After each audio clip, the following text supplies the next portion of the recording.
Conferencia dictada por el venerable maestro Samael Aumbeor el día 15 de junio de 1977 en tercera cámara.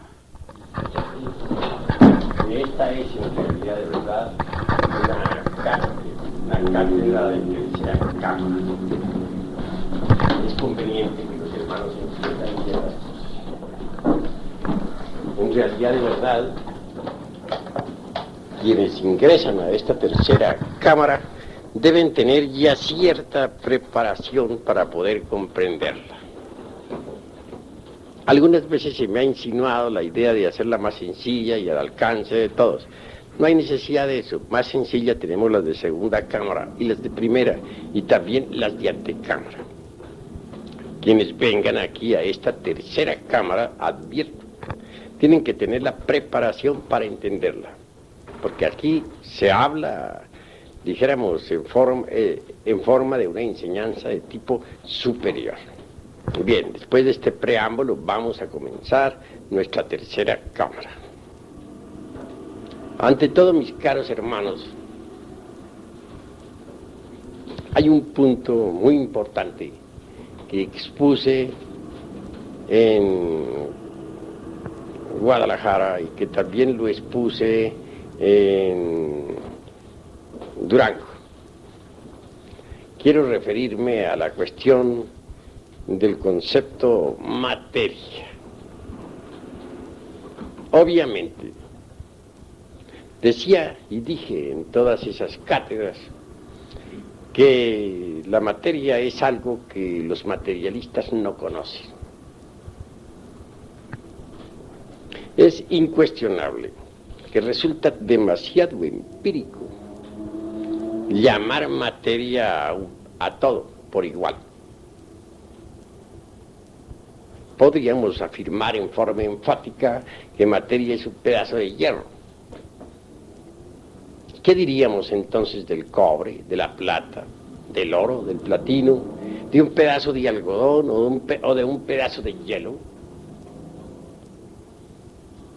¿Sería eso materia también?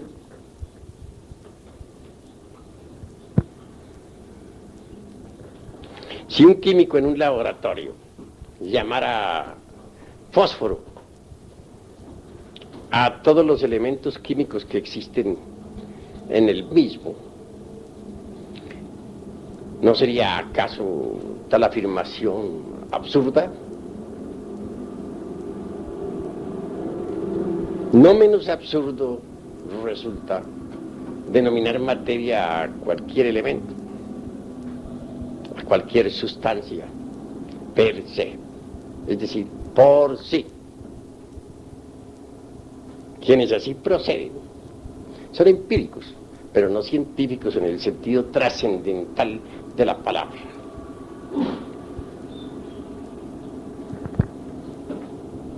Indubitablemente, la tal materia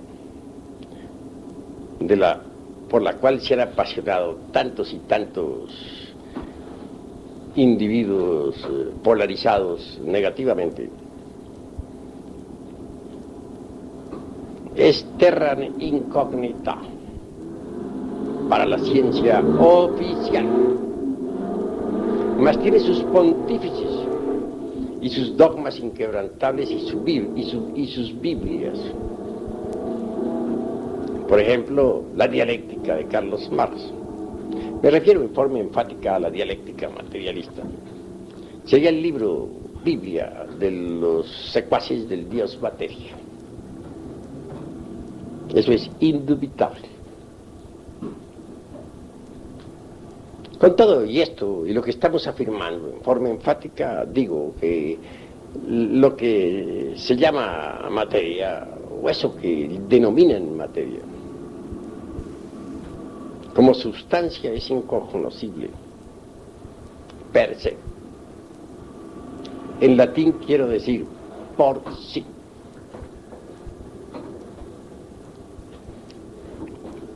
Claro que los fanáticos de la dialéctica materialista, airados, tratarían de refutarnos, basados en el dogma aquel inquebrantable del marxismo. que rechaza las afirmaciones categóricas de don Emmanuel Kant en aquello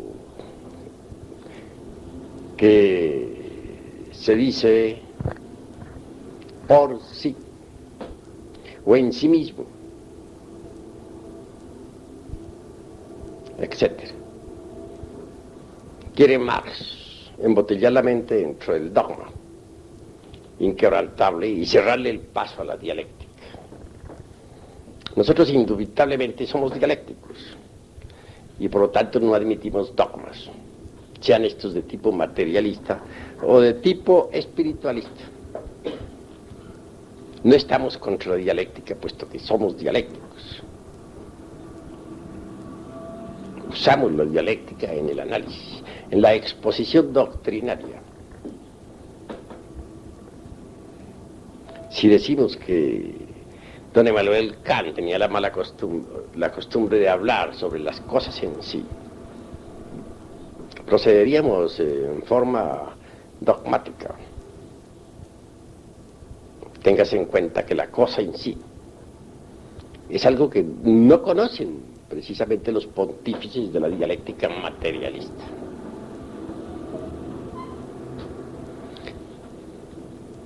Andando pues por este camino de las disquisiciones filosóficas, entramos en terrenos verdaderamente sorprendentes. Los llamados secuaces del materialismo dialéctico ciertamente no tienen sino una clave para interpretar la naturaleza. Los gnósticos somos diferentes. Tenemos 7 claves y por ello en el terreno tanto inductivo como deductivo relacionado con la investigación llevamos una ventaja sorprendente al dogmatismo materialista. Todavía hay reaccionarios por ahí que piensan que más allá de la velocidad de la luz no es posible la existencia de ningún átomo. Esto nos huele a clerigalía de tipo materialista, porque tenemos velocidades tan sorprendentes como la fuerza de la gravedad. Bien sabemos que las ondas gravitatorias son mucho más veloces todavía que las ondas de la luz. Así que quienes sientan cátedra dogmática sobre la sustancia en sí o la llamada materia cierran el paso a la dialéctica, y nosotros somos dialécticos revolucionarios. No podremos aceptar dogmas. Pero la sustancia en sí, incuestionablemente, tiene que procesarse en forma multidimensional. Rechazar la multidimensionalidad es rechazar la teoría de la relatividad. Y la teoría de la relatividad de Einstein está demostrada matemáticamente. No debemos pensar únicamente en el espacio exterior o en el espacio superior. Conviene que pensemos en el espacio interior, o mejor dijéramos, en los distintos espacios interiores.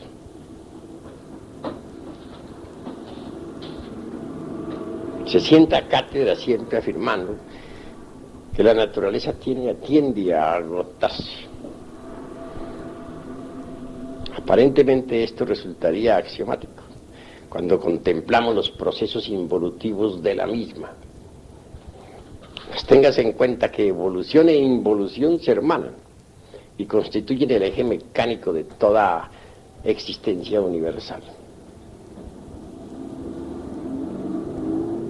Lo que sí sucede es que además de la evolución y de la involución, hay otra ley completamente diferente. Quiero referirme a la ley aquella de la del espacio interior, aquella que se escapa de la evolución y de la involución, aquella que pasa a una transformación revolucionaria, radical, aquella que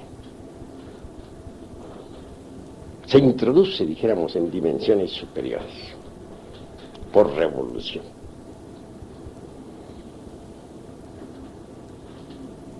Bien, consideradas las cosas desde este punto, un día la naturaleza se habrá agotado, eso es obvio, aparentemente agotado, eso es incuestionable. Mas sucederá que en vez de proseguirse en los procesos evolutivos e involutivos, la naturaleza misma se habrá volcado en una dimensión de tipo superior. Podrá desintegrarse en la materia física, pero como sustancia en sí o por sí, a la luz de los postulados de un Kant y su crítica de la razón pura, pues obviamente tendrá que pasar de dimensión en dimensión, como en forma de escala multidimensional, hasta llegar pues al estado aquel que podríamos decir homogéneo, divinal, si cabe este término ahí, más allá de las simples concepciones caóticas de cualquier génesis. Y al fin, depositada esta tierra como si fuese una semilla en sustancia, entre el espacio profundo, aguardará como una semilla el momento en que ha de ser despertada para una nueva actividad. Pensemos en un árbol, muere después de haber dado sus frutos, se convierte en un montón de leños, pero al fin deja sus gérmenes. Y en el germen continúa la posibilidad para ese árbol, la posibilidad de repetir su existencia. Lo mismo sucede con el mundo tierra, o con cualquier mundo del espacio, o con cualquier sol del infinito. Un día dejará de existir, pero continuará como simple germen en el espacio profundo, inconfundible con el espíritu universal de vida, con el gran alaya del universo. Entonces, allí aguardará el momento de una nueva manifestación.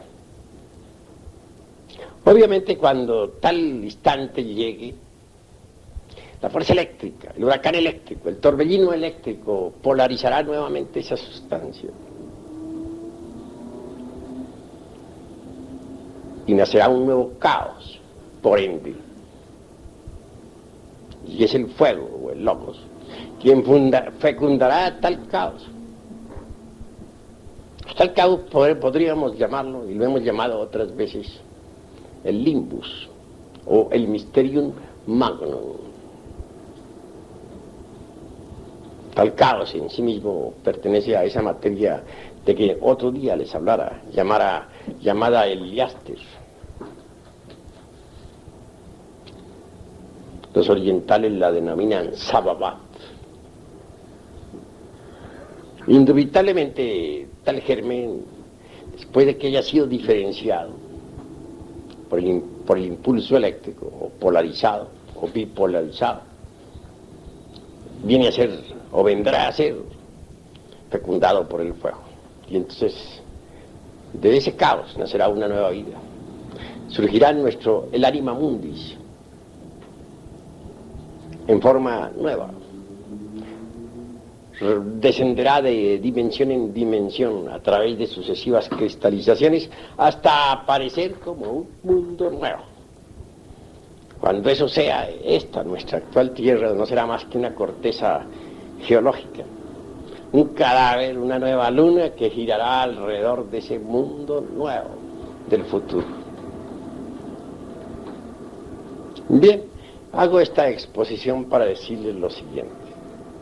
No hay duda de que ese mundo sustancial, homogéneo, puro, se va polarizando conforme va cristalizando.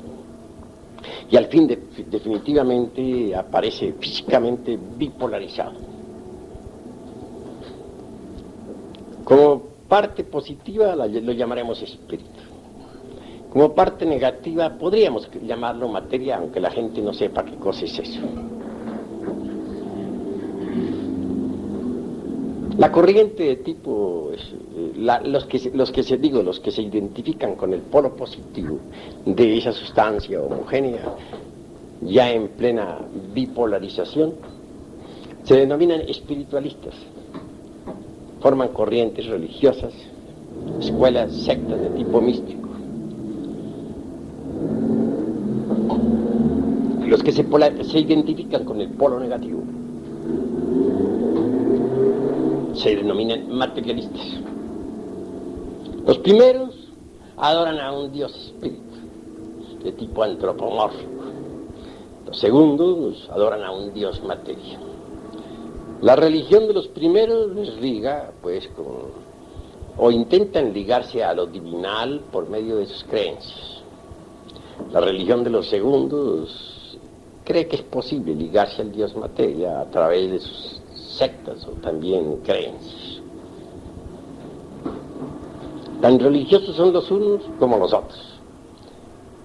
Son dos corrientes opuestas que mutuamente se destruyen. Nosotros necesitamos seguir la tercera fuerza. La positiva es útil, cumple su labor, la negativa es útil, pero nosotros necesitamos de una tercera fuerza, la fuerza neutralizante.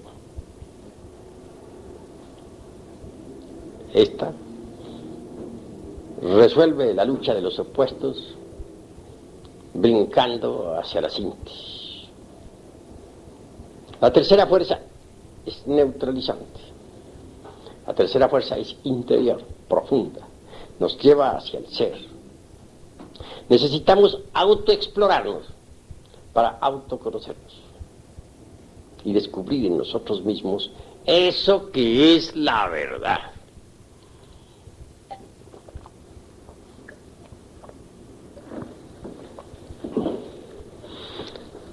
Los espiritualistas creen en un Dios antropomórfico.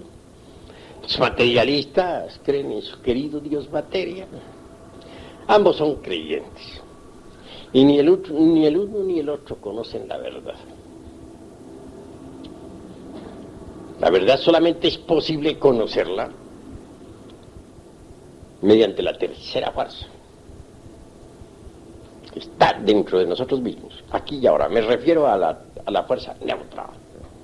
Esta nos llevará, pues, mediante la exploración íntima, psicológica, hasta la experiencia vívida de eso que está más allá del cuerpo, de los afectos y de la mente, de eso que es la verdad. Ni los espiritualistas ni los materialistas conocen la verdad. Gnosis es una palabra que significa conocimiento, sabiduría. Es la sabiduría, la sofía, la que nosotros necesitamos. Y no la encontraremos fuera de sí mismos, sino dentro de sí mismos. Necesitamos apartarnos de las corrientes de la extrema derecha y de la izquierda, extrema izquierda, y marchar por la revolución del centro, profundamente hacia adentro, para experimentar lo real. Necesitamos autoconocernos. Solo así es posible llegar a la experiencia verdadera de eso que está más allá del tiempo. Así pues, olvidando las luchas y conflictos que hay entre la extrema derecha y la extrema izquierda, nos autoexploraremos en forma directa para autoconocernos y descubrir mediante la experiencia real eso que no conocen los secuaces de las diversas escuelas de derecha e izquierda. La verdad. El gran Kabir Yeshua Ben Pandira dijo: conoced la verdad y ella os hará libres. solo la experiencia mística de la verdad, gracias, puede darnos realmente la auténtica libertad. Por lo tanto, urge autoexplorarnos. Ante todo, ¿cómo podríamos llegar nosotros a la experiencia de lo real? Si no nos hemos conocido a sí mismos. Escrito está, nocete ipsum. Así escribió Tales de Mileto tal frase en el frontispicio del templo. Necesitamos conocernos profundamente a sí mismos y en todos los niveles de la mente. En cierta ocasión platicaba yo con un señor de mostachos retorcidos.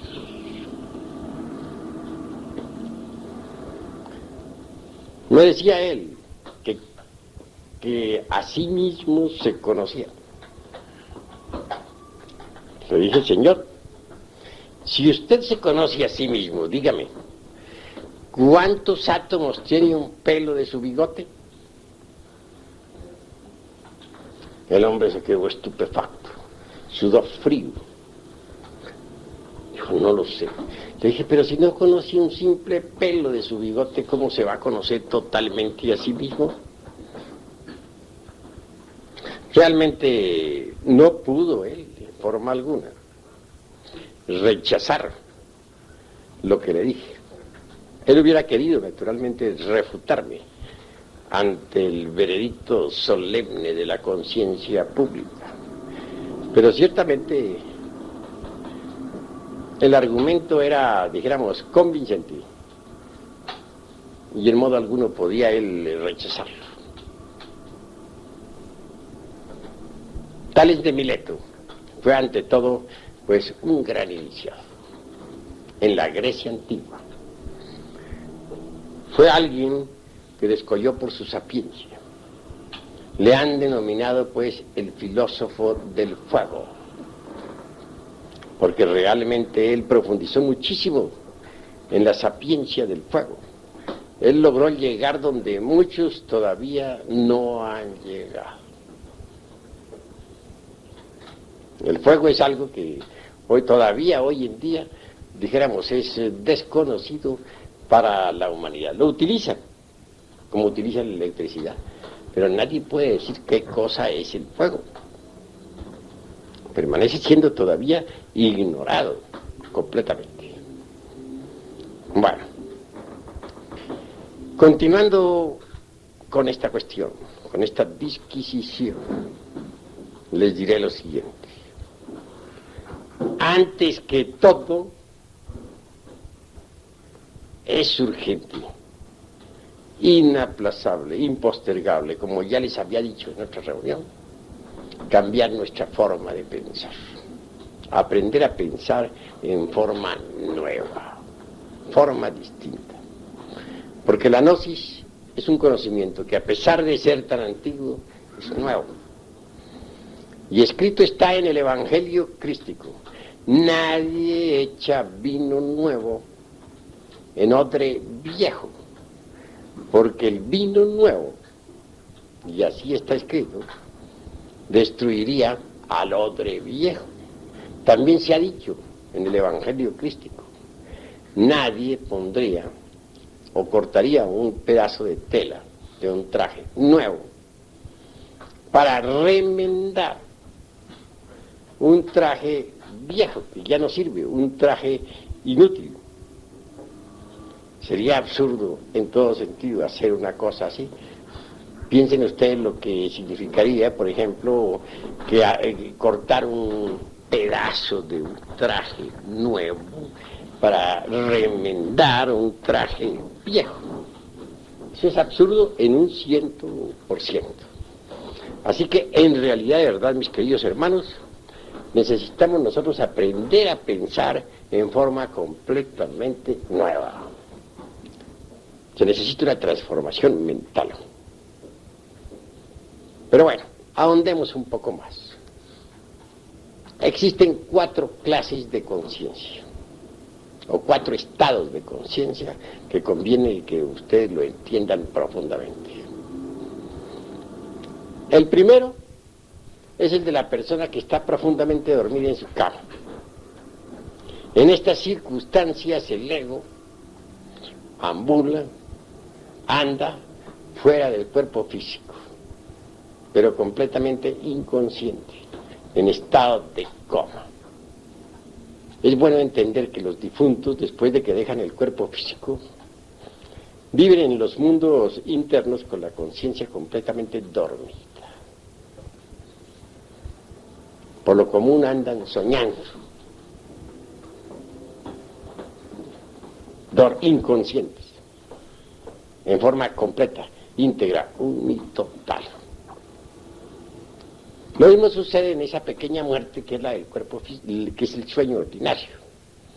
Mientras el cuerpo físico duerme, el ego ambula, inconsciente, dormido.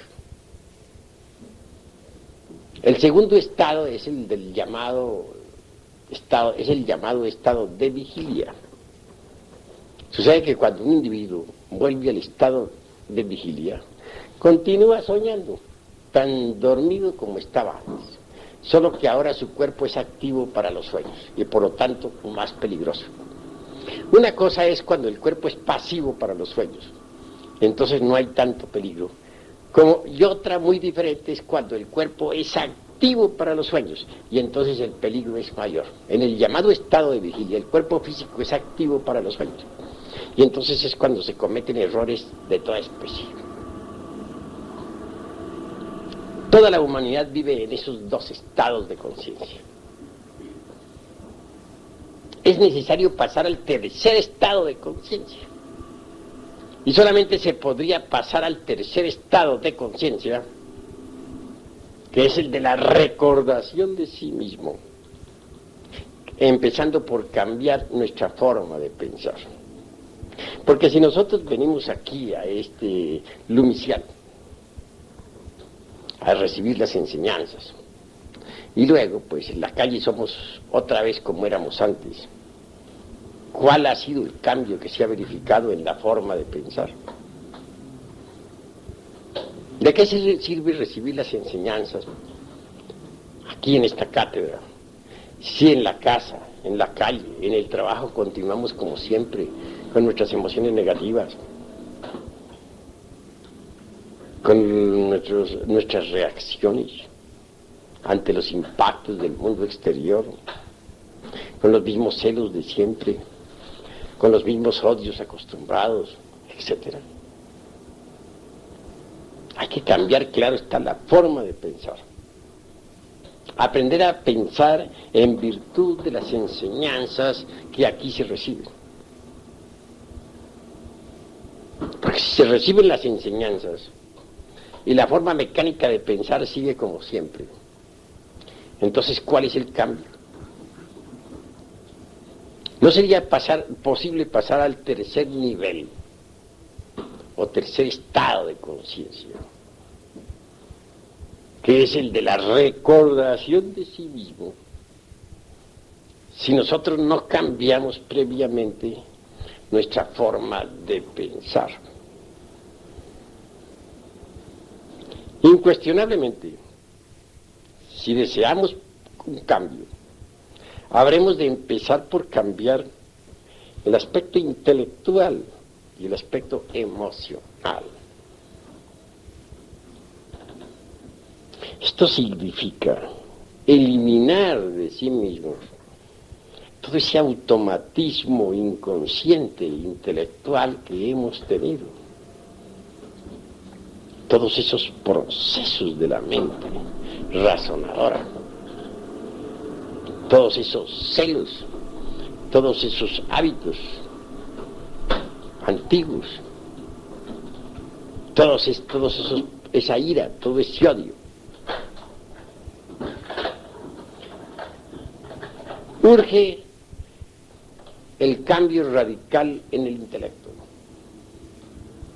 si es que queremos pasar a un nivel superior del ser, es decir, si es que queremos nosotros pasar al tercer estado de conciencia, que es el de la recordación de sí mismo. Cuando uno se está identificando con un insultado, continúa uno aquí en ese momento, continúa uno, en esos instantes, pensando como antes. Si antes lo insultaban, él insultaba. Si le pegaban, pegaba. Obviamente está continuando en la misma forma. No ha cambiado su forma de pensar. Si un hombre está celoso, está celando a su mujer, después de haber venido aquí a recibir las enseñanzas, pues no ha cambiado. Sencillamente carga la gnosis en su memoria como un adorno más, como cuando uno se pone un traje nuevo, pero en su forma de pensar sigue siendo el mismo. Cuando uno está lleno de lujurias, pues no ha cambiado, sigue siendo lo que era antes. ¿Cómo podría entonces pasar al tercer estado de conciencia? ¿Y por qué se es lujurioso? Porque se cargan algunos agregados psíquicos de lujuria.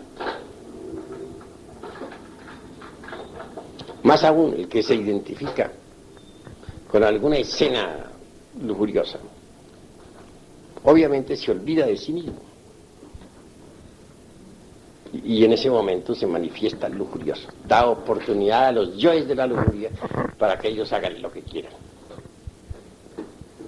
Alguien que se olvida así de sí mismo, alguien que se olvida ante una copa de vino y termina borracho, alguien que se olvida ante una persona del sexo opuesto y termina fornicando, alguien que se olvida de sí mismo ante un insultador y termina insultando también, pues en verdad que no está preparado todavía como para pasar al tercer estado de conciencia, que es el de la recordación de sí mismo. Porque sería contradictorio suponer, siquiera, que un hombre haya pasado al tercer estado de conciencia y se olvide de sí mismo. Si el tercer estado es precisamente recordación de sí mismo. Sí, pues o ha pasado o no ha pasado al tercer estado. En esto no puede haber vaguedades de ninguna especie. Bueno, un paréntesis, podría abrirse una ventanita ahí para que no haya tanto calor. Está haciendo mucho calor. Abran ustedes esas ventanas. Muchas gracias.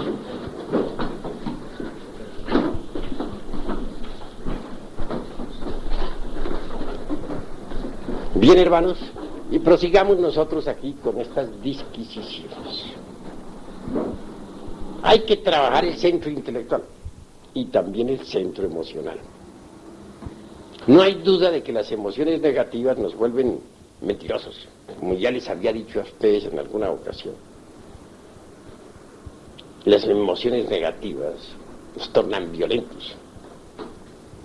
Las emociones negativas hacen que nos olvidemos de sí mismos.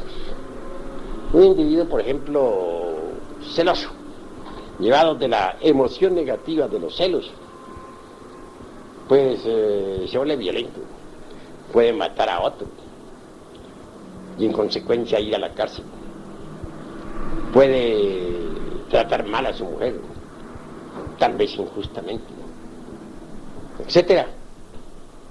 De manera que las emociones negativas pueden convertirlo en un calumniador, falso, en violento, en perverso.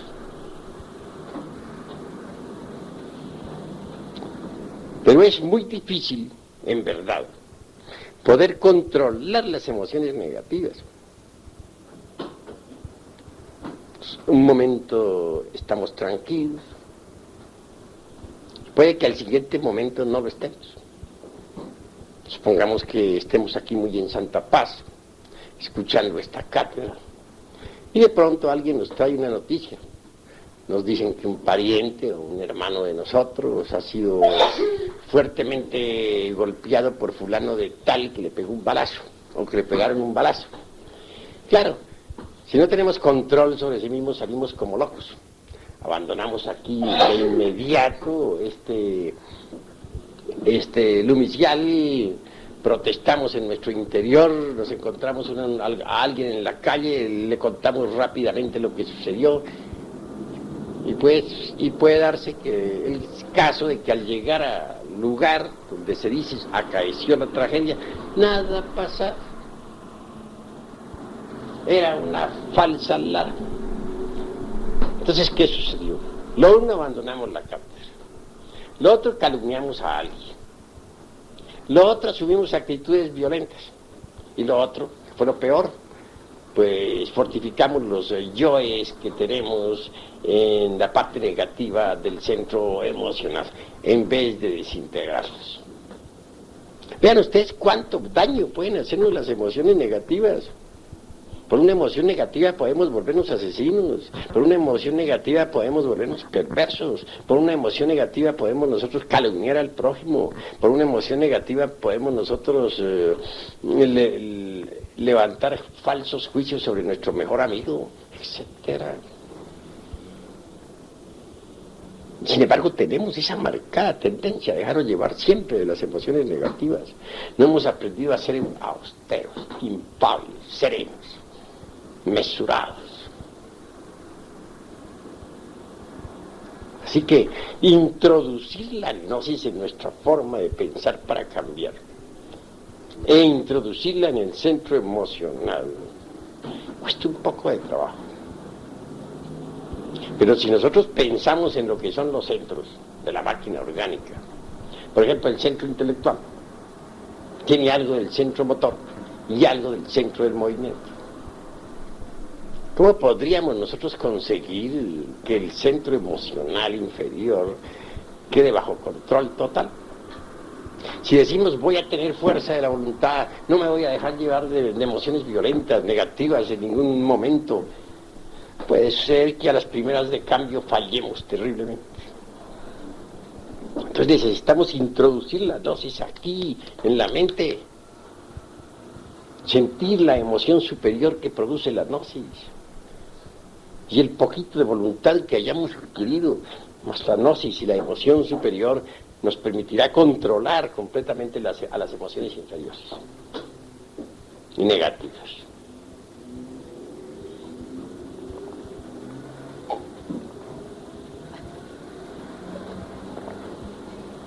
En todo caso, se necesita controlar a la emoción inferior con la emoción superior. La emoción superior está en el centro intelectual. Pues controlemos a la emoción inferior con la superior. Metamos gnosis dentro del cerebro para que nuestra forma de pensar cambie y vivamos de acuerdo con los principios y las reglas del gnosticismo universal. Modifiquemos pues el proceso del pensar y habrá una especie de emoción intelectual en nuestra cabeza. Eso más un poquito de voluntad nos permitirá controlar a las emociones inferiores. Obviamente, la destrucción total de las emociones inferiores adviene con la aniquilación de aquellos elementos psíquicos indeseables que se relacionen precisamente con la parte emocional inferior.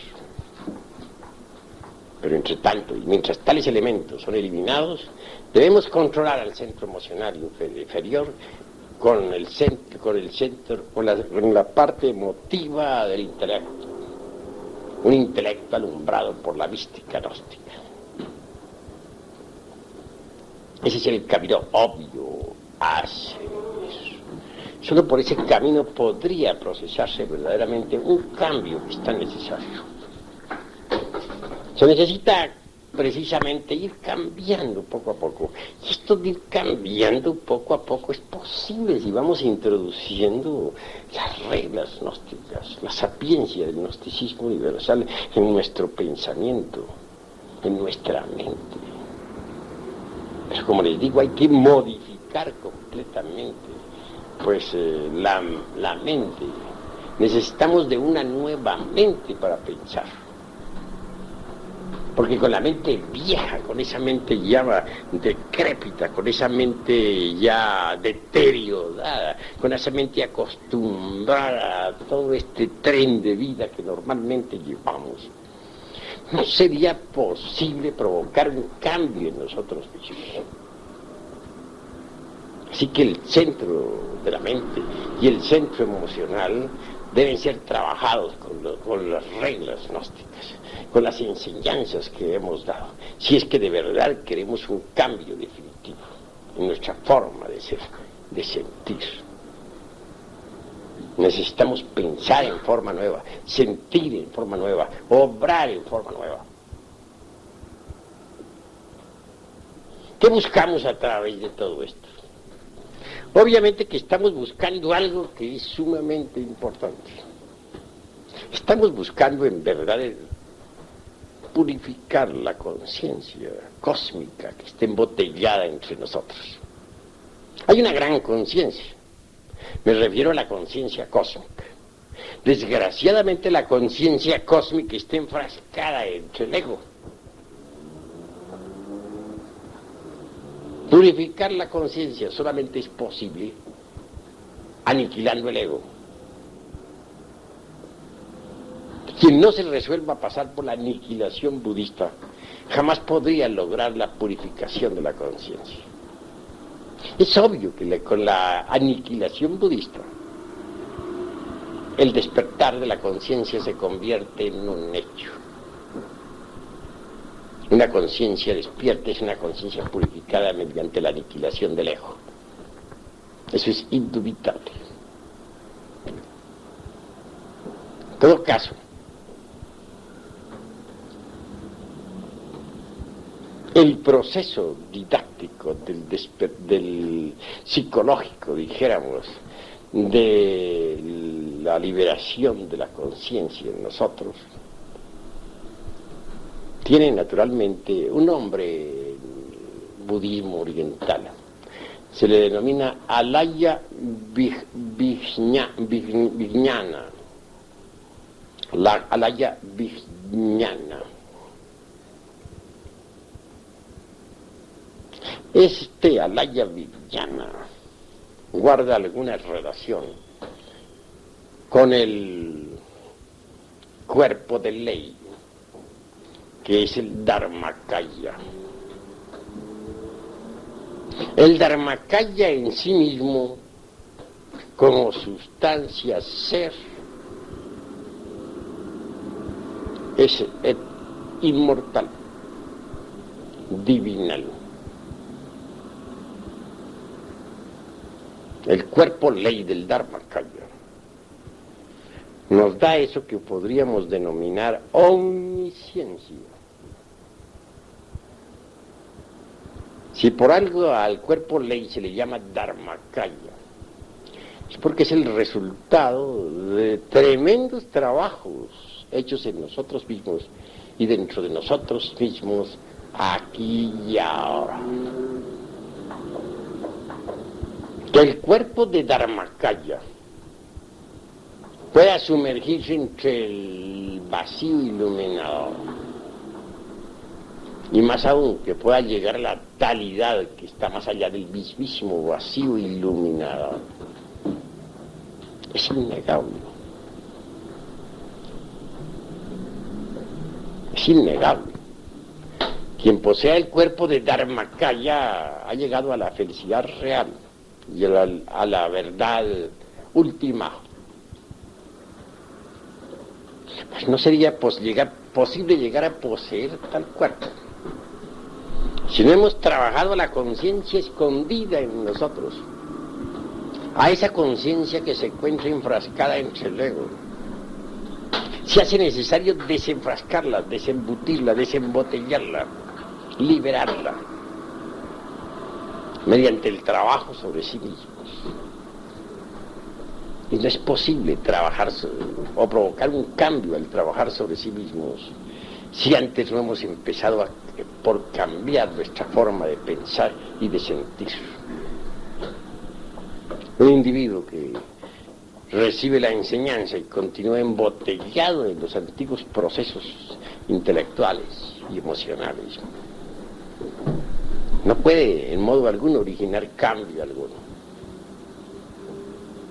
Los cambios son necesarios para llegar al cambio supremo. Tengas entendido que los agregados psíquicos del ego se procesan en 7 niveles del ser. Incuestionablemente, el cuerpo de Dharmakaya solo es para los que han llegado a la parte más elevada del ser, aquellos que han desintegrado absolutamente todos los agregados psíquicos o todos los elementos inhumanos que existen en los 7 niveles del ser. Solo un individuo así puede tener el cuerpo del Dharmakaya. Mas hay que hacer una plena diferenciación entre lo que es en realidad de verdad el alaya vijnana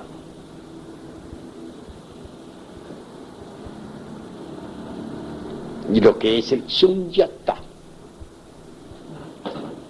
El alaya vijnana nos mantiene dentro de los procesos meramente psicológicos, dentro del trabajo psicológico que tenemos que hacer en nosotros mismos y dentro de nosotros mismos aquí y ahora.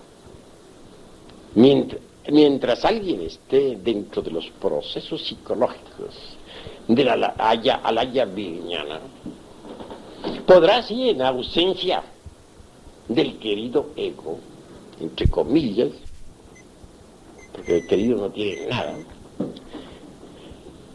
experimentar eso que no es del tiempo, esto que está más allá del cuerpo, de los afectos y de la mente, eso que en el oriente denominan el vacío iluminador. Pero tal experiencia no significa, ya claro, que hayamos en realidad de verdad realizado en sí mismos al vacío iluminado. Sunyata es diferente. Cuando alguien poseyendo el cuerpo del Dharmakaya,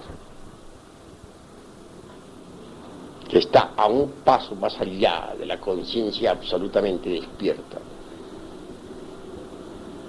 se sumerge no solamente en el vacío iluminador, sino que logra entrar en la talidad. Indubitablemente sabe lo que es en sí sunyata.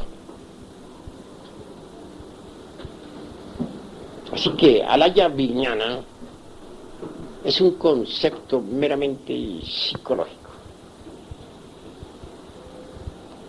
Sunyata es un concepto ontológico, indubitablemente. En todo caso, quiero que entiendan ustedes claramente a través de estas disquisiciones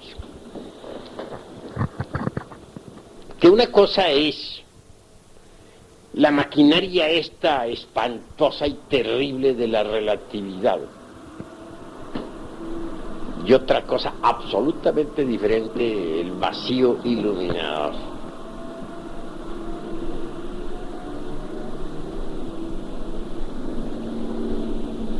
Mientras la mente lógica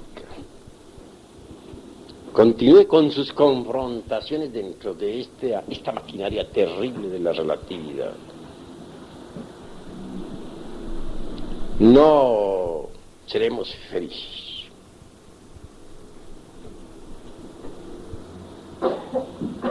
Pensemos en que una cosa es el concepto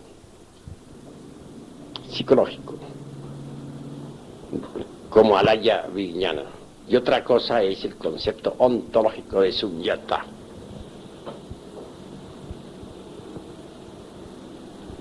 La mente, la conciencia embotellada en las confrontaciones lógicas de la teoría de la relatividad, no podría encontrar dicha verdadera, porque no es en la lógica donde podremos encontrar la dicha, sino en Sunyata. Cuando uno distingue, pues, al concepto psicológico del concepto ontológico, podría pensar tal vez en lo que es lo epistológico, o en la epistología, o en el pensar o en pensar epistológicamente.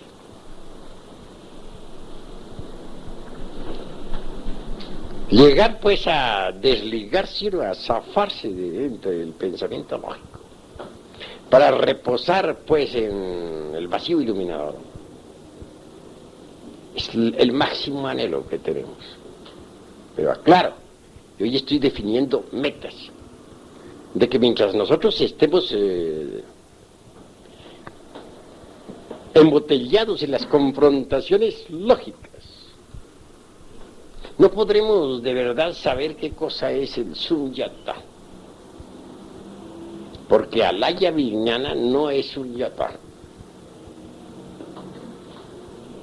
En forma similar diría lo siguiente: les he enseñado a ustedes lo que es la meditación.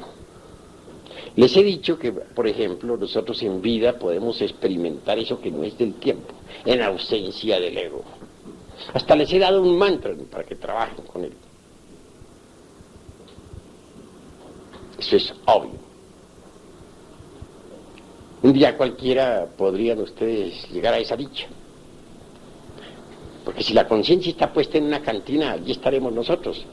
Si la conciencia está en la plaza en el Zócalo de México, allí estaremos nosotros. Y si depositamos la conciencia entre el vacío iluminador, allí estaremos nosotros. Eso es obvio. Pero antes de llegar a la experiencia del vacío iluminador, aspiramos nosotros, naturalmente, y trabajamos. Eso es claro. Estamos, dijéramos, dentro del mundo de las confrontaciones lógicas. Pero una cosa es el vacío iluminador como concepto, y otra cosa es el vacío iluminador como experiencia. Ustedes pueden vaciar la mente de toda clase de pensamientos, por ejemplo, para hacer el vacío en la mente, el vacío total, el cero radical, absoluto. Si lo pueden, si lo quieren, pueden. Pero mientras existe en la mente durante la meditación la idea de que ustedes quieren el vacío iluminador, entonces el vacío continúa siendo para ustedes un concepto. Y nada más que un concepto. Se están procesando estrictamente dentro de la Alaya Vijnana. El día que ustedes logren el vacío del vacío en su propia mente, que no es la nada como piensan muchos ignorantes ilustrados que nos critican. Entonces, en verdad, habrán conseguido, ciertamente y en forma directa, la experiencia de eso que está más allá del cuerpo, de los afectos y de la mente. Pero mientras el vacío continúe en ustedes como un simple concepto al cual, o como un anhelo, o como una idea, o como algo a lo cual ustedes aspiran, pues no lo experimentarán. Pero cuando lleguen ustedes al vacío del vacío, en que ya ni siquiera, ni remotamente, dijéramos, se acuerdan de que están meditando, sino que en verdad se han hecho el vacío y se han olvidado de la idea del vacío, que es diferente. Entonces habrán experimentado el Sunyata. Bueno, ¿qué es lo que quiero con todas estas disquisiciones hoy en día, aquí ante ustedes? Una, que sigan, que por ahora, como no es posible que ustedes puedan sumergirse entre el seno del vacío iluminador, pues por lo menos siquiera sepan en qué punto se encuentran. En realidad, de verdad, ustedes se encuentran, hablando epistemológicamente, en Alaya Vijnana, trabajando por lograr un día, mediante la aniquilación budista, la liberación final en Sunyata. Eso es todo. Esto requiere naturalmente mucha atención, porque queremos en verdad que todos logren un día tal aniquilación y que salgan de lo meramente conceptual para entrar en la experiencia de lo real.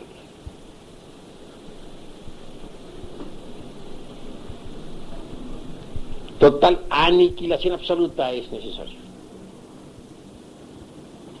Salirnos un día de las confrontaciones meramente lógicas y experimentar ciertamente eso que no es del tiempo. Así como en vida, por ejemplo, necesitamos ahorrar energías para crear el segundo cuerpo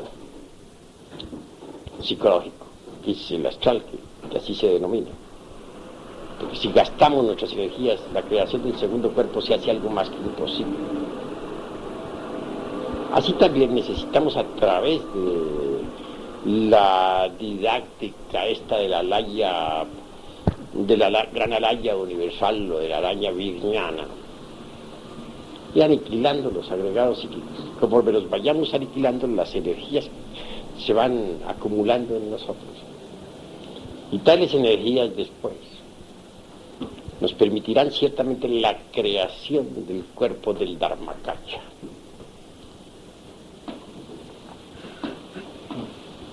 Aquellos que piensen en el cuerpo de Dharmakaya como ego sustancia marchan por el camino más equivocado que se haya conocido. No es posible llegar a crear el cuerpo del Dharmakaya cuando se tiene el ego vivo. Hay que ir aniquilando el ego para que la creación del Dharmakaya se haga posible, mediante el ahorro de energías, porque cada agregado psíquico implica gasto de energía. Quien logre llegar a crear el cuerpo del Dharmakaya, incuestionablemente habrá conocido la verdad, la habrá experimentado no fuera de sí mismo, ni en la derecha ni en la izquierda, sino en el centro, y profundamente, no en un espacio más superior o en un espacio inferior, sino en un espacio interior aún más hondo.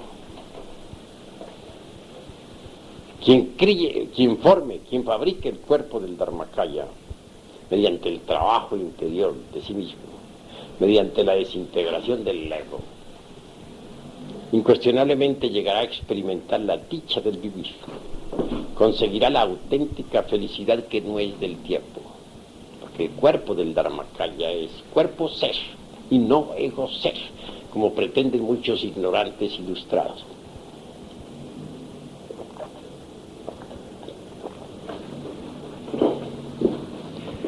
Así, mis queridos amigos, me parece pues que en vez de inclinarnos nosotros ya hacia la corriente de la derecha, ya hacia la corriente de la izquierda, apelemos a la fuerza neutralizante, a la tercera fuerza, que está dentro de nosotros, porque esta nos permitirá llegar a la síntesis, a la liberación final, a la verdad última, y a la creación del cuerpo del Dharmakaya en cada uno de nosotros.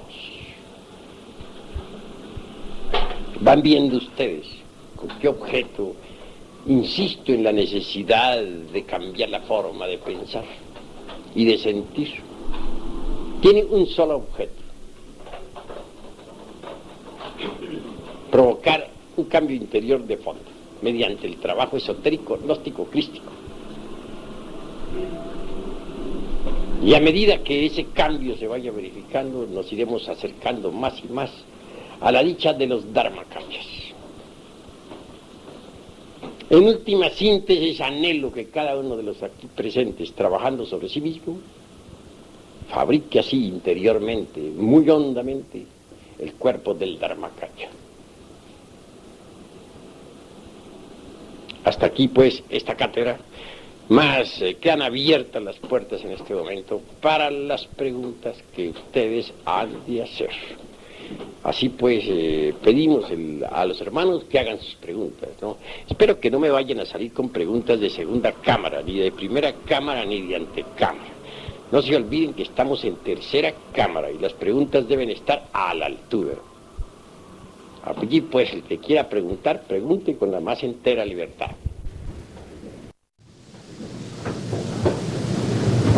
Hable, hermano.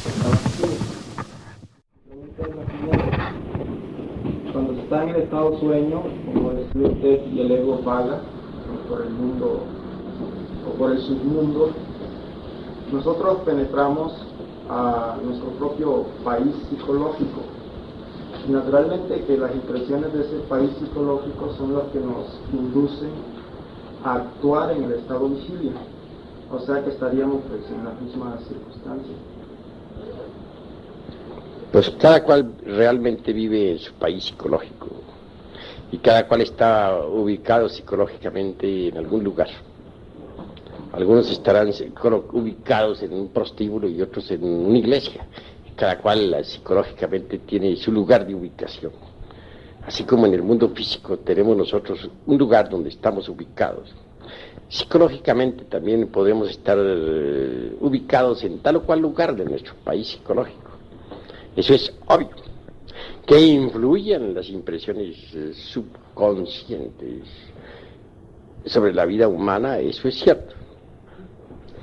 Pero una cosa es el estado mal llamado de vigilia y otro es el estado en que el cuerpo se encuentra pasivo para los sueños. Cuando el cuerpo físico se encuentra pasivo para los sueños, las impresiones subjetivas que puedan llegar al cerebro a través del antakarana, que es el cordón de plata con 7 aspectos plenamente definidos, pues no son peligrosas porque el cuerpo está pasivo para los sueños. Se tornan esas impresiones peligrosas, y en eso estoy de acuerdo contigo, cuando el cuerpo está activo para los sueños. Porque entonces tales impresiones depositadas en el cerebro se vuelven activas físicamente. Y el sujeto pasivo puede cometer errores gravísimos. Eso es obvio. ¿Hay alguna otra pregunta? Es equivalente, el Dharmakaya es equivalente al maestro, ¿verdad? ¿Cómo? El término, o mejor, el proceso de Dharmakaya es equivalente al maestro de perfección. El término Dharmakaya incuestionablemente implica perfección del adepto o servidor de la gran orden. Pues no podríamos concebir un adepto de perfección sin el cuerpo de Dharmakaya, más quien posea tal cuerpo. Tiene que saber vivir en aquella línea geométrica que separa a la talidad de la maquinaria de la relatividad. Saber vivir en perfecto equilibrio entre la talidad y la maquinaria de la relatividad. Saco a colación este término talidad por lo siguiente. La maquinaria de la relatividad y el vacío iluminador resultarían opuestos. Mas hay una síntesis que los concilia a ambos, y es la talidad. La talidad está aún más allá del vacío iluminador. Es la gran realidad. Esto lo sé por experiencia mística directa a través de la meditación interior profunda. También lo sé mediante el grado de la intuición prajna paramita, que es el más elevado grado intuicional profundo. Difícil es poder pasar más allá del vacío iluminador hasta llegar al seno de la talidad. Pero sí especifico y concreto mi respuesta diciendo: si alguien ha adquirido el cuerpo del Dharmakaya, no solamente debe absorberse entre el seno de la talidad, sino que debe aprender a vivir entre esa línea geométrica o en esa línea geométrica que separa a la talidad de la maquinaria de la relatividad. Tiene que aprender a vivir, pues, en la acción dentro del más perfecto equilibrio. ¿Hay alguna otra pregunta? Venerable maestro, ¿qué relación hay entre el Dharmakaya y la Yin-Sof Aún? Bueno, obviamente que el que ya llegó, el que posee el cuerpo del Dharmakaya, no solamente ha, dijéramos, encarnado en sí mismo a la Yin-Sof Aún como estrella divinal muchísimo más allá del anciano de los días, sino que ha conseguido en verdad regresar con Sofía, o con Pistis Sofía, a la Eón 13. Solo quien de verdad haya conseguido sumergirse en el Eón 13, pues tiene el cuerpo del Dharmakaya. ¿Alguna otra pregunta, hermanos?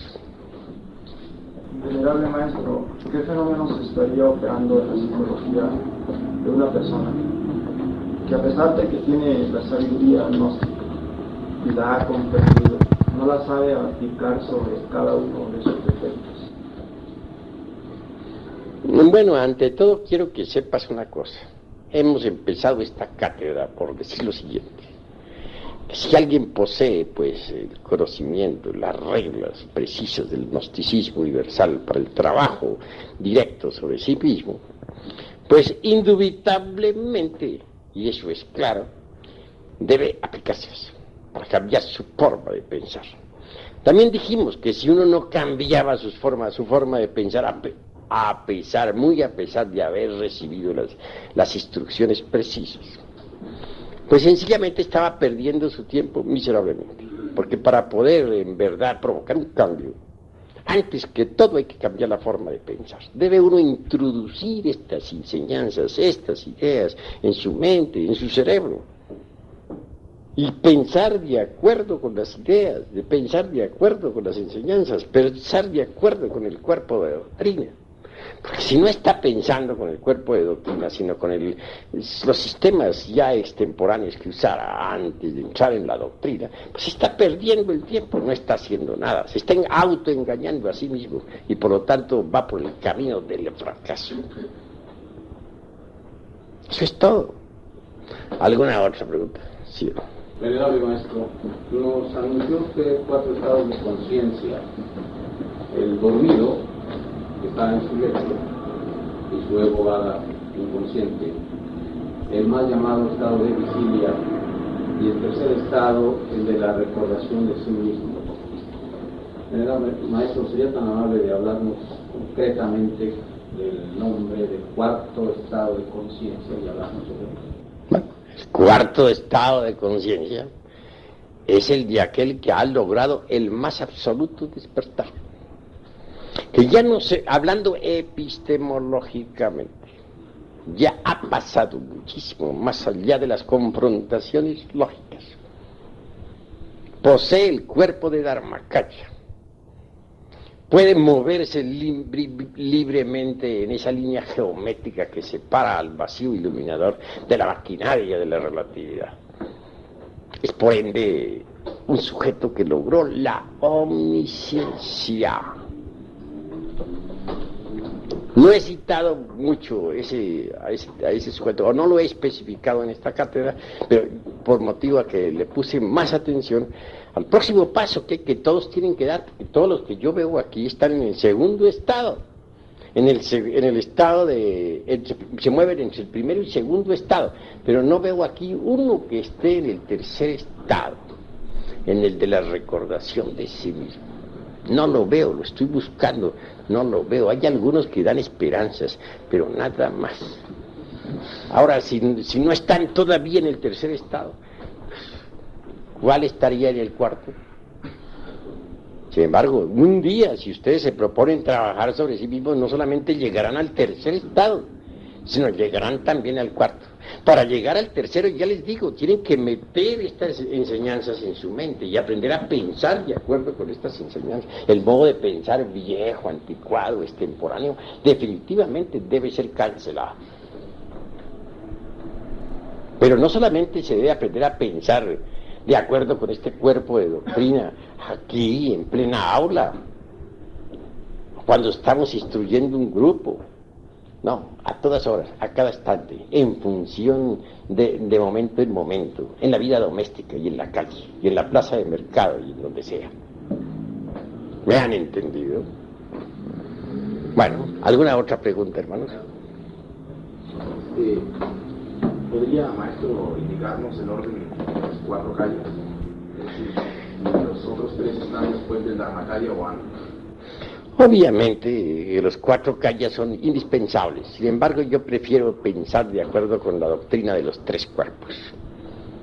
Pienso, o me gusta más pensar en los términos, dijéramos, de Paramarta, en el término de Sunyata y en síntesis. Obviamente que los 3 cuerpos, por ejemplo, el cuerpo de transformación, como llamamos al de Nirmanakaya, es grandioso porque nos permite transformarnos, renunciar completamente a toda felicidad para pensar en función de nuestros semejantes. Hay, por ejemplo, grandes aratas, no lo podemos negar budas de contemplación, le llamémoslo nosotros pradyekas, que se preocupan sí por su perfeccionamiento interior, pero que son crueles. Esos no trabajan por la humanidad, que no hacen nada por el mundo. Ese no es el camino de la auténtica perfección. Si nosotros trabajamos no solamente dentro de sí mismos, por sí mismos, sino que también trabajamos como misioneros llevando la enseñanza de puerta en puerta, sacrificándonos por la humanidad. Seguimos el camino de los Nirmanakayas, que es el mismo de los bodhisattvas de compasión. ¿Los Nirmanakayas? Claro está que sí. Tengas en cuenta que el cuerpo de Nirmanakaya lo adoptan los bodhisattvas para trabajar por la humanidad. Por eso es que al cuerpo de Nirmanakaya se le llama cuerpo de transformación. Es un cuerpo de perfección. Otra cosa es el cuerpo de Sambhogakaya o cuerpo de disfrute. El cuerpo de disfrute realmente es bello, hermoso, nos permite gozar de la vida libre en su movimiento, sentir la dicha del universo en cada uno de nosotros, nos da un estado de beatitud extraordinario. Mucho más allá del cuerpo de disfrute tenemos el cuerpo del Dharmakaya. El cuerpo del Dharmakaya en realidad de verdad es el cuerpo ley. El cuerpo de aquel que se sacrificó por la humanidad. El cuerpo de aquel que en el mundo podría ser denominado adeptus exentus, pues ha cancelado todo karma, experimentado el Sunyata, ha salido ya de los procesos de la laya vijnana, que son procesos meramente psicológicos, ha pasado más allá de lo psicológico, ha entrado en el terreno de lo ontológico.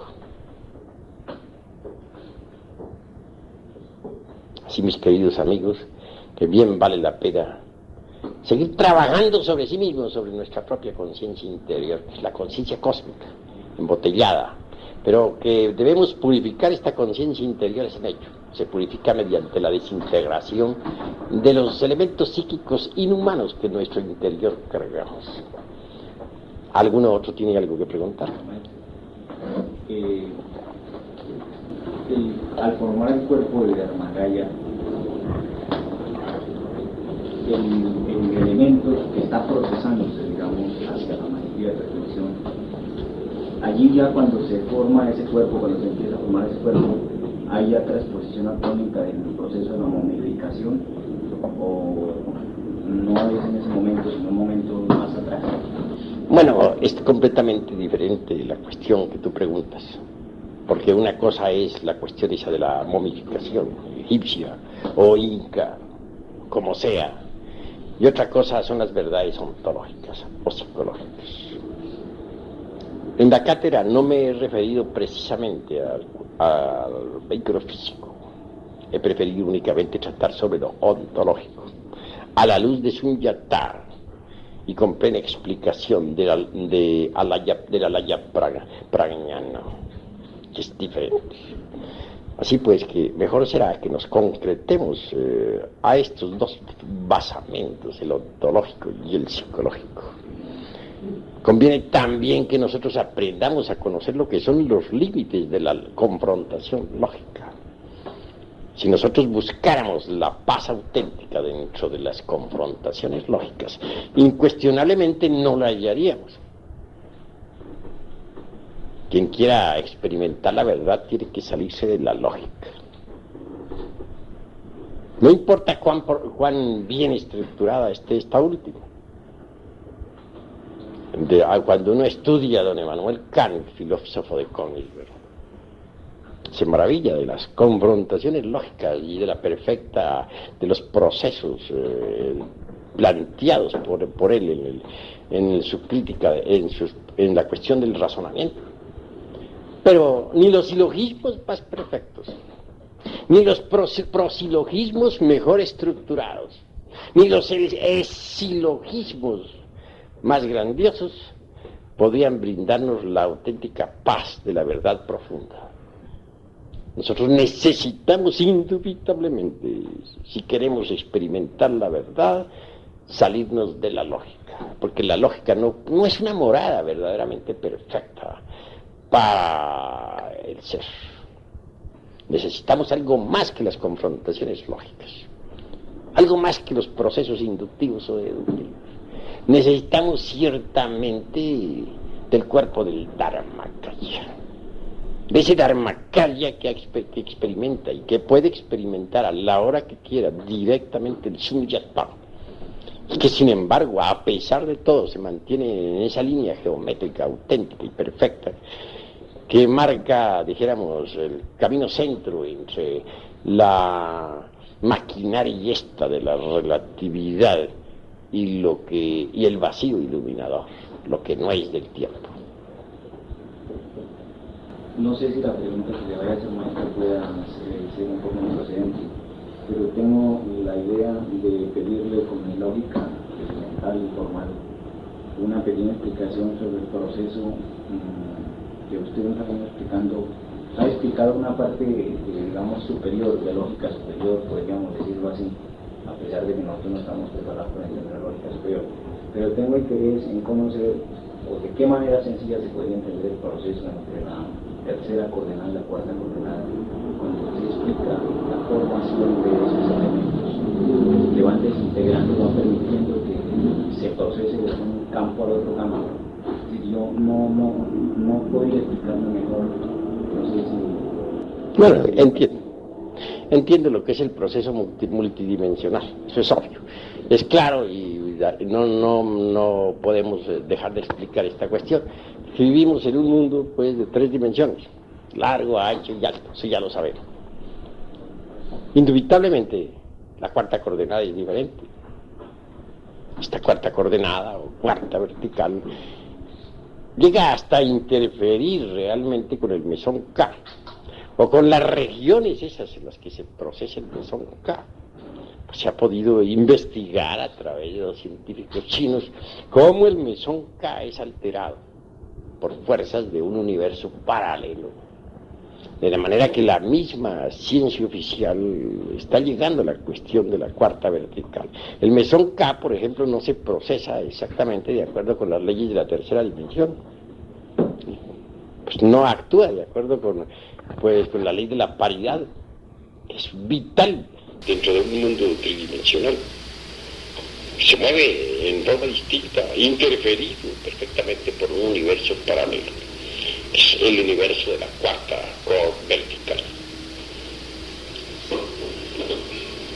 Se nos ha dicho que esta cuarta vertical en alguna forma se relaciona con el tiempo, puesto que podemos viajar hacia atrás y hacia adelante en el tiempo.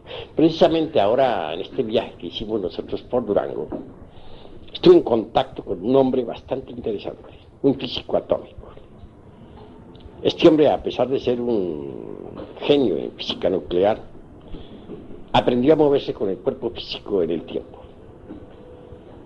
Viaja en el tiempo, hacia atrás y hacia adelante. De manera que para él, siendo físico, estrictamente físico atómico, que va a establecer una planta en Veracruz, planta atómica. Sin embargo, ha logrado dominar la cuarta vertical y viaja, repito, en el tiempo. Un poco más allá del tiempo tenemos la quinta coordenada, es la eternidad. Más allá de la quinta coordenada está la sexta vertical, que no es tiempo ni eternidad, que se encuentra más allá del tiempo y de la eternidad. De manera que pónganle ustedes cuidado. Mundo de 3 dimensiones, largo, ancho y alto, el mundo en que nos movemos, ¿entendido? Mundo de la cuarta vertical, el tiempo. Mundo de la quinta, la eternidad. El mundo de la sexta, eso que está más allá de la eternidad y del tiempo. Y por último, la dimensión cero desconocida. Este es el planteamiento concreto. Pero bueno, a nosotros nos interesa, a través de nuestro trabajo, que ha de procesarse en 7 niveles, desintegrando los elementos psíquicos indeseables que en nuestro interior cargamos, llegar a la dimensión cero desconocida y sumergirnos posteriormente entre la talidad, el seno de la gran realidad.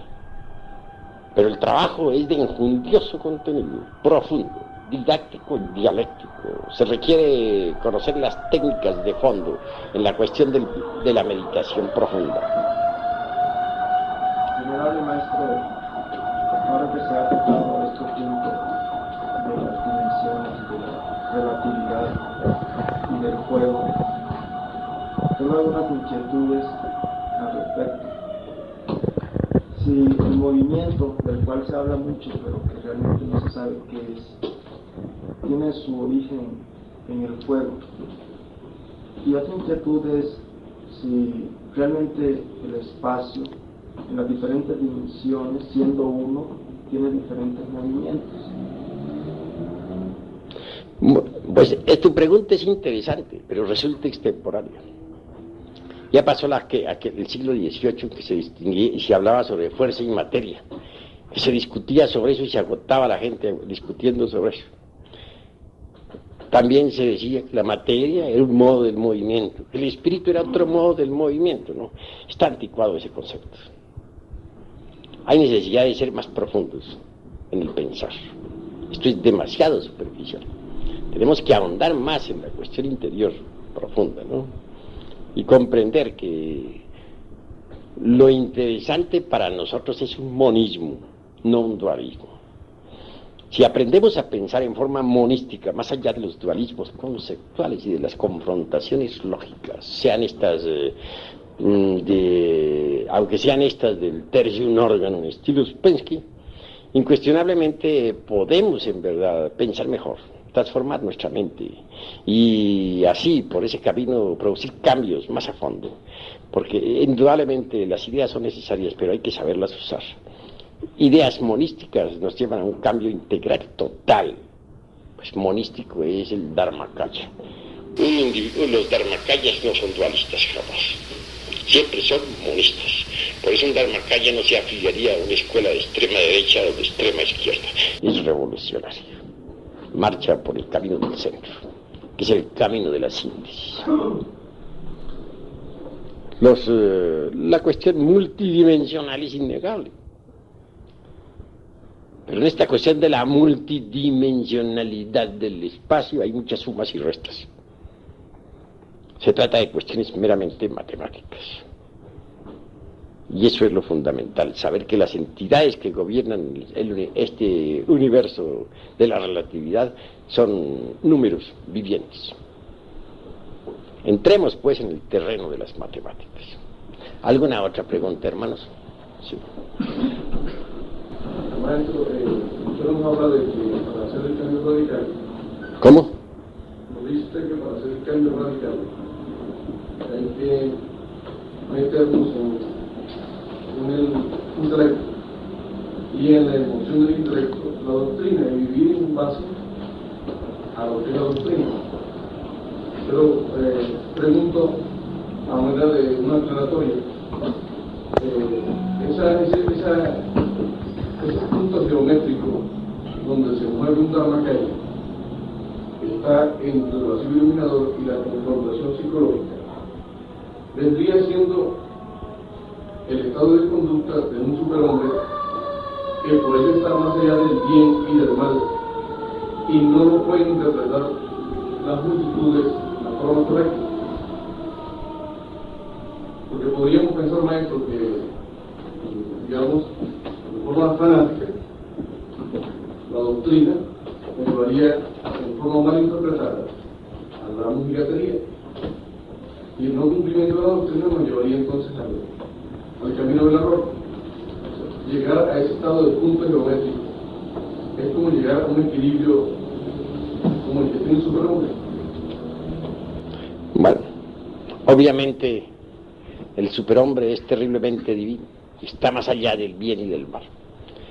Pero en nombre de la verdad, el Dharmakaya está más allá de las concepciones que se puedan tener sobre el superhombre. Aún quiero decir o afirmar con más claridad que el Dharmakaya, el que ya puede usar el cuerpo ley, trasciende al superhombre mismo. Está más allá del grado del superhombre. El Dharmakaya en sí mismo y por sí mismo es sustancia ser. Ser es sustancia. El Dharmakaya o el hombre o aquel que posee el cuerpo de ley indubitablemente ha pasado más allá de la mismísima individualidad.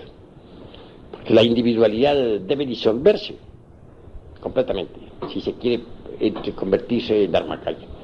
Téngase en cuenta que el Dharmakaya está a un paso más allá de la conciencia. La conciencia necesitamos despertarla, es obvio, mediante el trabajo directo sobre sí misma. Pero por último debe ella integrarse con la talidad, con la gran realidad. Es una gota que debe caer en el océano de la gran vida libre en su movimiento. Eso es obvio. Si la conciencia es una parte del alma del mundo en nosotros, que necesitamos purificarla para regresarla a su estado pristino original de pureza, y obviamente tiene que integrarse con la totalidad, es decir, con la talidad, con la gran realidad de la vida libre en su movimiento. Y así es como pasamos muchísimo más allá de la individualidad. Ahora, téngase en cuenta que estoy hablando de conciencia, pero el Dharmakaya se encuentra a un paso más allá de la conciencia. Se ha integrado absolutamente con la gran realidad, ha trascendido a la individualidad. De manera que el superhombre, por muy grandioso que sea, pues tiene que inclinarse reverente ante el Dharmakaya. Podríamos pensar que la ultérrima aspiración es perderse como una gota de agua en el océano de la vida libre en su movimiento. Así es. Lo interesante consiste precisamente en conseguir rescatar la conciencia cósmica, extraerla porque está embotellada entre el ego, sacarla de entre el ego. Si la conciencia es capaz de resistir la prueba terrible del Shunyata entre el vacío iluminador, pues queda lista, por hablar esta vez con términos muy humanos, como para entrar en la talidad. Que repito, la talidad está más allá del vacío del iluminador y más allá de la maquinaria de la relatividad. Pero quien logre integrarse con la talidad ha trascendido toda individualidad. Es lo que siempre ha sido y lo que siempre será. Su cuerpo es el cuerpo ley, el cuerpo de Dharmakaya. Un Dharmakaya es superior a un Paramartakaya. Bueno, para Martasaya y Dharmakaya son similares. Es cuestión de algunos grados. En relación pues al estado este del vacío o del Dharmakaya, ese estado es la unidad, ¿verdad? El cero radical, debe haber la asistencia de la parte divina en cuanto a un discípulo X que anhela llegar a ese estado, y por el mismo anhelo de llegar, el deseo concentrado no le permite llegar porque se aleja de ese conocimiento, de esa verdad. Necesita el discípulo renunciar a lo que llamaríamos un triunfo y renunciar a lo que llamaríamos una derrota, es decir, acabar con el temor de triunfar o de fracasar, para que entonces ya la conciencia universal venga en su auxilio. Obviamente, sin haber llegado todavía a tener el cuerpo de Dharmakaya. Cuestionablemente, por ejemplo, el que llega al tercer estado de conciencia, que es el de la íntima recordación de sí mismo, cambia en cuanto a los conceptos. Por ejemplo, al tercer estado de conciencia, lo que para muchos es importante, para él no lo es. Se torna diferente, completamente distinto. De manera que la gente que está, por ejemplo, en los primero y segundo nivel del ser, no entenderían a alguien que llegó al tercer nivel del ser, al tercer estado de conciencia. ¿Cómo lo podrían entender? Lo que tendría importancia, por ejemplo, para una persona que está en primer y segundo estado de conciencia, no tiene importancia ninguna para el que está en el tercer estado de conciencia. Piensen ustedes lo que eso significa. Ahora, ¿qué diremos nosotros de un Dharmakaya? El Dharmakaya llegó al cuarto estado de conciencia y aún más trascendió el cuarto estado de conciencia.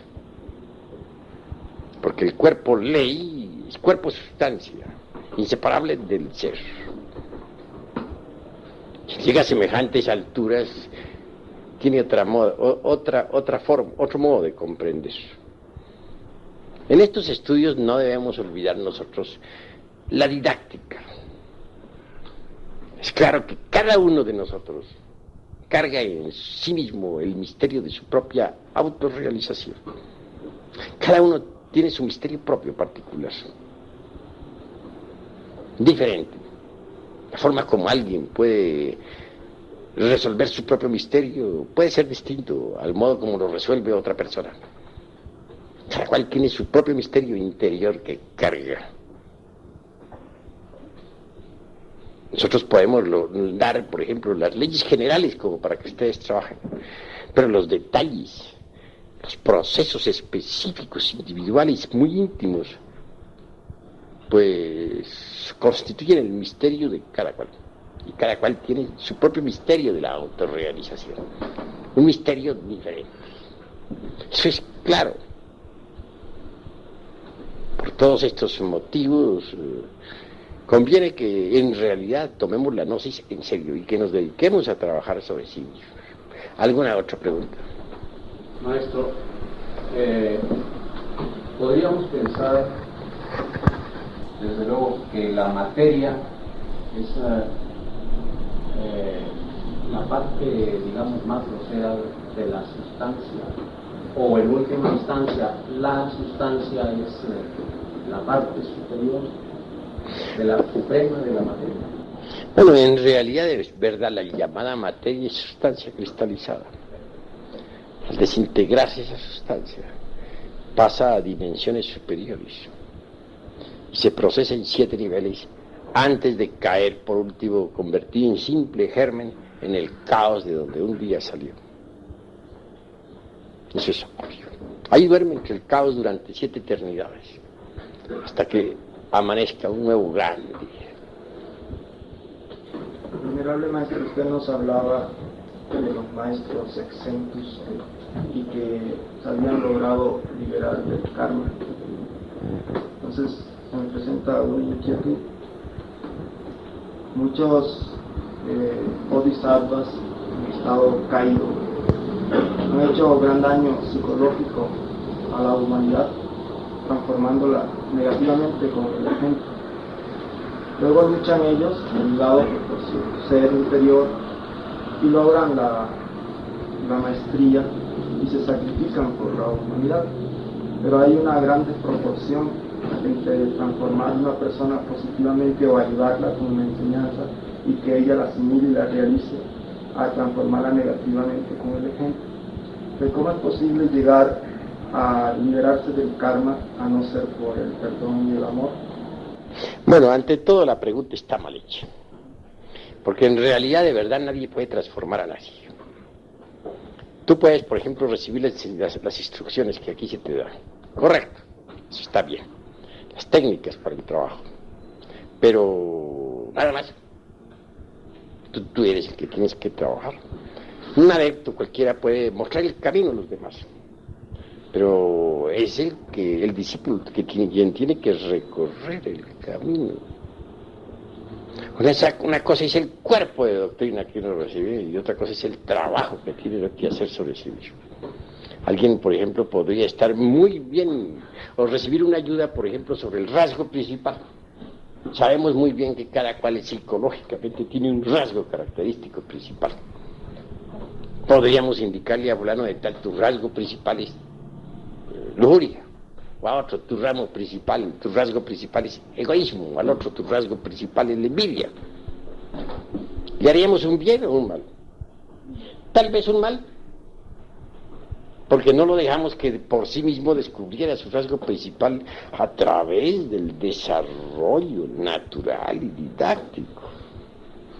El hecho de que le hayamos indicado cuál es su rasgo principal no quiere decir que él lo haya descubierto. Posiblemente le hemos perjudicado. Mejor será que él lo descubra por sí mismo a través de su propio autodesarrollo interior profundo. Así que en realidad, de verdad, ningún adepto puede transformar a nadie. Lo único que puede entregar son las técnicas para que los demás se trabajen sobre sí mismos y se transformen. Pero si alguien recibe tales técnicas, tales datos, tales ilustraciones y no trabaja sobre sí mismo, pues está perdiendo el tiempo miserablemente y, claro está, le hacen perder el tiempo también al adepto. Yo me refería, maestro, era al ejemplo de esos individuos, ¿no?, que con ese ejemplo eran la causa para que otro que estuviese en un nivel del ser inferior hicieran transformaciones negativas en su conducta, ¿no?, cristalizaran defectos. Luego aquel le daba la enseñanza cuando ya fuese pues un maestro, ¿no?, pero de todas maneras no lo iba a transformar. Él la podía aceptar o rechazar, pero sería el daño psicológico en ese individuo. Entonces yo me refería a que cómo iba a liberarse del karma a no ser por el perdón o por el amor. Pues en verdad que un bodhisattva caído es un X fulano como cualquier otro. ¿Por qué tenemos que señalarlo especialmente? Debemos comprender qué cosa es un bodhisattva caído, o un bodhisattva en general antes de su despertar. Sencillamente es una semilla, carga una semilla, un germen adentro. Un germen que viene cristalizado desde lo alto. Un germen que puede o no desarrollarse. De manera que no es la gran persona que ustedes me tratan de pintar. Es un germen que puede o no puede desarrollarse. También el germen de un pino cae en una tierra estéril, puede que no germine. Es que se pierde ese germen. Así pues, un bodhisattva no es más que un sujeto XX, un individuo cualquiera, que cargue en su organismo un germen que podría perderse. ¿Acaso es obligatorio que se desarrolle? Si se desarrolla ese germen dentro de ese organismo, es para bienes. Porque al desarrollarse ese germen dentro del organismo, pues entonces cristaliza desde lo alto un ser, un individuo sagrado, mejor dicho, que puede hacer algo por la humanidad. Pero mientras el bodhisattva está caído, aunque cargue ese germen dentro, es un tipo cualquiera. No es la gran persona que tú me estás presentando. Por lo tanto, el karma que él pueda tener es el mismo que se puede echar Pepe o Juan o Diego por ahí. Que un llamado bodhisattva, que no sé qué, que se emborrachó, que está por ahí encantado de la vida con las viejas y que no sé qué, y si sé cuándo, no. Pero ¿quién es ese tipo? Es un tipo como los demás tipos, ni es más ni es menos. Es un elemento que está sirviendo a los designios de la naturaleza, cuál es la transformación de fuerzas necesarias para la economía de la tierra. Pero realmente no es un don nadie. Está que porque cargue un germen. Bueno, pero ¿quién ha dicho que porque cargue un germen de un individuo sagrado, ese germen se va a desarrollar? ¿Y si no se desarrolla? Entonces, ¿qué? Mientras se desarrolla, es un XX fulano de tal, un tonto como cualquiera de nosotros. Esa es la cruda realidad de los hechos. Maestro, yo me refería porque se nos ha hablado en otras conferencias de que hay maestros sublimes, tronos, por lo menos, que tiran la piedra filosofal y saben que van a despertar para el mal y que van a hacer mucho daño. Y que después se van a levantar y van a recoger más adelante, ¿no? Entonces, pues, ¿en qué aspecto quedaría el karma? Vuelvo a repetirte, así puede ser un sujeto que cargue allá la semillita de un dios de la constelación de Sirio, cosas así por el estilo, por allá, un discípulo de Sirio. Pero en la vida ese sujeto es un cuerpo, tiene un cuerpo que capta determinado tipo de energías, que las transforma y las retransmite a las capas anteriores del organismo planetario en que existimos, en que vivimos. Eso es un hecho, pero no es nada más. Porque cargue un germen ahí en sus glándulas sexuales, podría desarrollarse, pues podría no desarrollarse. Y viviendo como cualquier hombre, como un tipo cualquiera, común y corriente, es un cualquiera. ¿Por qué va a tener un karma tan especial? ¿O por qué va a ser una especialidad del universo? Es un pobre tonto como lo soy yo, como lo puede ser cualquiera. Es la cruda realidad de los hechos. Situémonos en el campo de las realidades y salgamos de la mitomanía, que eso perjudica y está perjudicando al movimiento gnóstico. A ver, ¿alguna otra pregunta? ¿Y hay alguna clave especial dentro de los mantras múltiples conocidos que permita armonizar el trabajo entre el centro intelectual y el emocional inferior para tratar precisamente de agilizar ese proceso que usted nos explicaba en el modo de ayudar a controlar esas emociones inferiores? Ninguno. Lo único que queda es, en realidad de verdad, utilizar inteligentemente la parte emocional del centro intelectual para dominar a las emociones inferiores, a la parte negativa del centro emocional. Utilizar los conocimientos que tenemos aquí en la mente, introducirlos bien acá para controlar esto. Una mente bien instruida y una emoción de tipo superlativo con un poquitín de voluntad, porque no podemos pensar que todo el mundo tenga una gran voluntad, pues se empieza a controlar este de acá, que trabaje correctamente, no incorrectamente. A ver, ¿qué otro hermano tiene algo que preguntar? Que se hagan las preguntas correctas, porque necesitamos que todos salgan de sus dudas.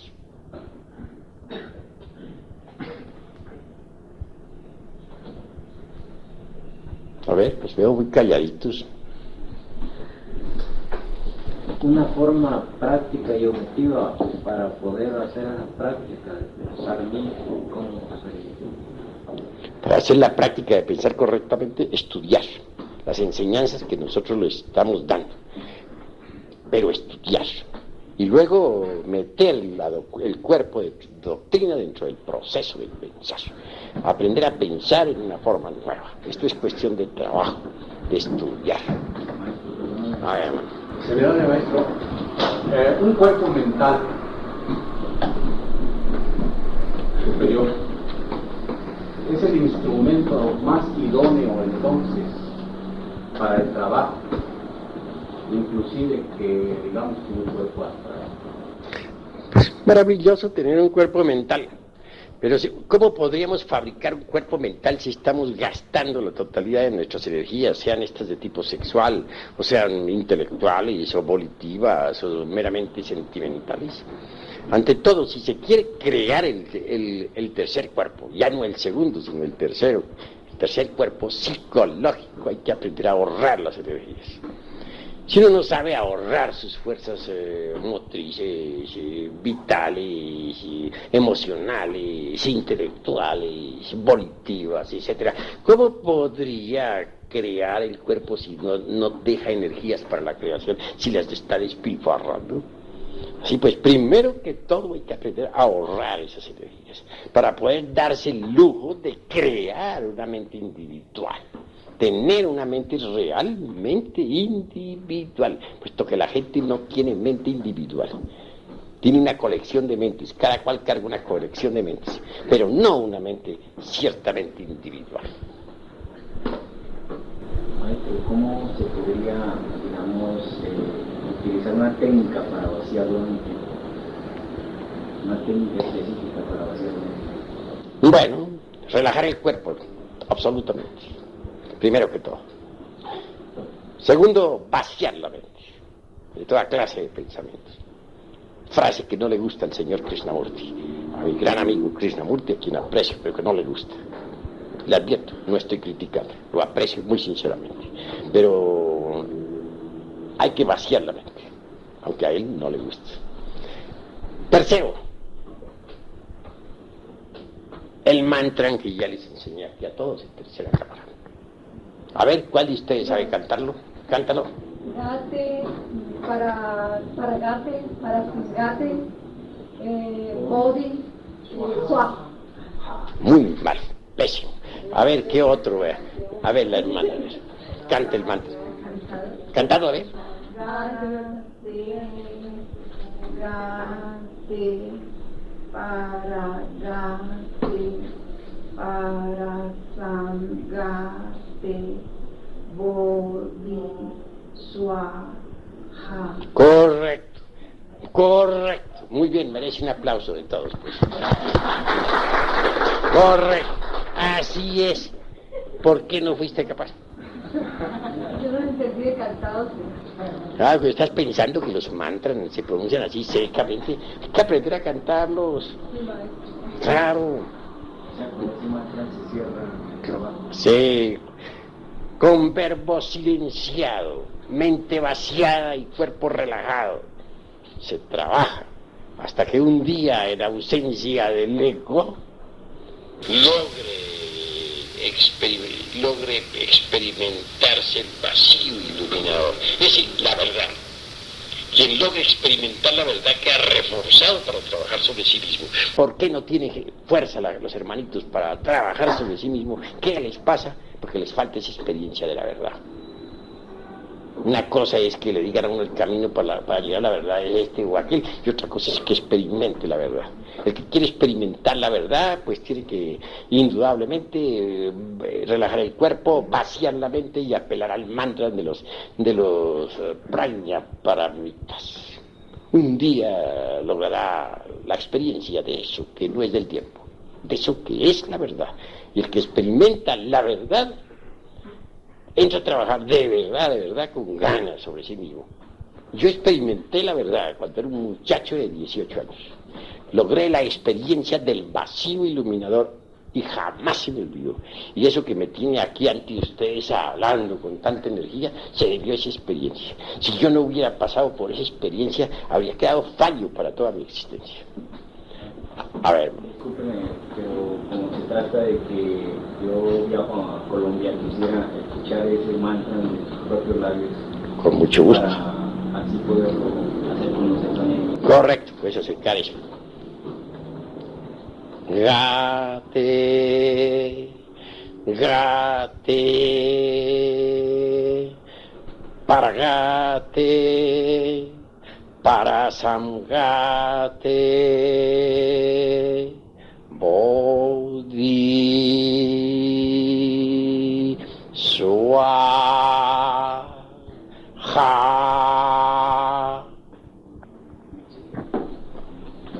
Bueno, mis caros hermanos, vamos a seguir pues con las cuestiones litúrgicas. Creo que había una pareja que querían realizar hoy el matrimonio. ¿Cuál pareja es? ¿Ah? El otro miércoles. Ah, es el otro miércoles. Muy bien, entonces vamos a dar la unción gnóstica y seguimos posteriormente con un rato de meditación. Paz inverencia. Todos de pie.